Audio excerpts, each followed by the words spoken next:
அனைவருக்கும் வணக்கம். Welcome to my channel. எல்லோரும் எப்படி இருக்கீங்க ஃப்ரெண்ட்ஸ்? நல்லா இருக்கீங்களா? இன்றைக்கி மீதியான சாதத்தை வச்சு சூப்பரான ஒரு ஸ்நாக்ஸ் ரெசிபி எப்படி செய்கிறதுன்னு சொல்லி பார்க்கலாம். ஸ்வீட்டான ரெசிபி.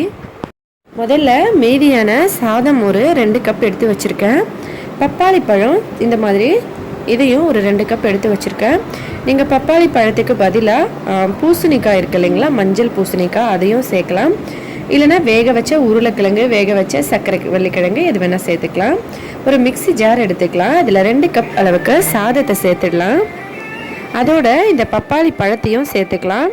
இது வந்து ஒரு டிஃப்ரெண்ட்டான ஸ்நாக்ஸாக இருக்கும். நம்ம சாதத்தை வச்சு நிறைய காரமான ஸ்நாக்ஸ்லாம் செஞ்சு பார்த்துருப்போம். ஆனால் ஸ்வீட்டாக செய்கிறதுக்கு இது மாதிரி செஞ்சிங்கன்னா ரொம்ப சூப்பராக இருக்கும். அதோட பப்பாளி பழம் உடம்புக்கு ரொம்பவே நல்லது. அப்படியே சாப்பிட்றலாம். இருந்தாலும் இது கொஞ்சம் டிஃப்ரெண்ட்டான டேஸ்ட்டில் இருக்கும். அதனால் இந்த மாதிரி செஞ்சு கொடுத்தோம்னா வீட்டில் எல்லாம் விரும்பி சாப்பிடுவாங்க. தேவையான அளவுக்கு சர்க்கரை சேர்த்துட்டு இதை அரைச்சி எடுத்துக்கலாம். இந்த மாதிரி நல்லா நம்ம தண்ணி ஊற்றாமலே அரைச்சிக்கலாம். தேவைப்பட்டால் கொஞ்சமாக, ஒரு வேளை டைட்டாக இருந்தால் கொஞ்சமாக ஊற்றிக்கோங்க. இந்த மாதிரி நல்லா இந்த பேஸ்ட்டை வந்து அரைச்சி எடுத்தாச்சு. இப்போ இது ரெடியாக இருக்குது. இதை ஒரு பாத்திரத்துக்கு மாற்றிக்கலாம். அதுக்கு முன்னாடி நம்மளோட இந்த சேனல் நீங்கள் இப்போ தான் ஃபஸ்ட் டைம் பார்க்குறீங்கன்னா மறக்காமல் ப்ளீஸ் சப்ஸ்கிரைப் பண்ணிக்கோங்க. அதோட பக்கத்தில் இருக்க பெல் பட்டனையும் ப்ரெஸ் பண்ணிக்கோங்க ஃப்ரெண்ட்ஸ். இதனால் நம்மளோட எல்லா வீடியோஸும் நீங்கள் மிஸ் பண்ணாமல் உடனே பார்க்கலாம். ஒரு பாத்திரத்துக்கு இதை மாற்றியாச்சு. இதோட 1 கப் அளவுக்கு கோதுமை மாவு சேர்த்துக்கலாம். 2 கப் சாதம், 2 கப் பப்பாளி பழம், சர்க்கரை வந்து இனிப்புக்கு ஏற்ற மாதிரி சேர்த்துருக்கோம். அதுக்கப்புறம் கோதுமை மாவு 1 கப் சேர்த்துருக்கோம்.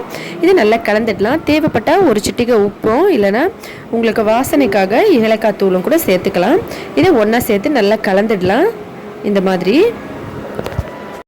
எல்லாத்தையும் ஒன்றா நல்லா சேர்ந்து கலந்த பிறகு கையில் கொஞ்சமாக தண்ணி தொட்டுட்டு இந்த மாவை இந்த மாதிரி எடுத்து சின்ன சின்ன உருண்டையாக இப்படி எண்ணெயில் போட்டுக்கலாம்.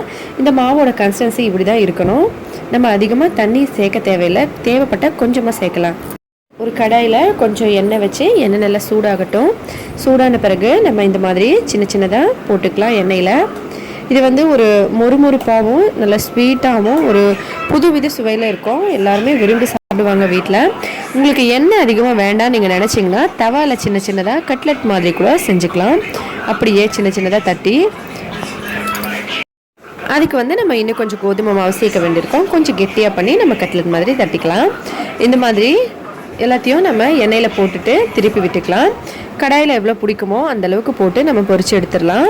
இது ரொம்பவே டேஸ்டியாக இருக்குங்க. அதோட பப்பாளி பழத்தை வச்சு செய்யும்போது அந்த வாசனையும் ரொம்ப நல்லாயிருக்கும். எல்லாருமே விரும்பி சாப்பிடுவாங்க. நம்ம மீதியான சாதத்தில் காரம் நிறைய சாப்பிட்ருப்போம். இது ஒரு டிஃப்ரெண்ட்டான ஸ்வீட்டு. கண்டிப்பாக ட்ரை பண்ணி பாருங்கள் ஃப்ரெண்ட்ஸ்.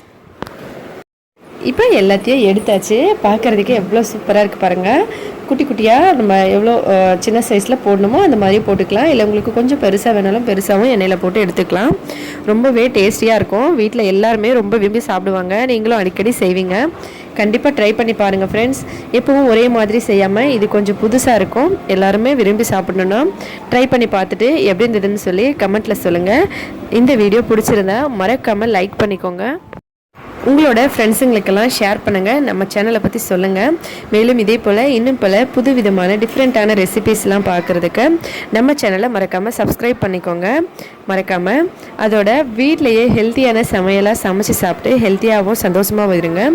இந்த வீடியோவை பார்த்த அனைத்து நண்பர்களுக்கும் மிக்க நன்றி. வணக்கம். அடுத்த வீடியோவில் பார்க்கலாம்.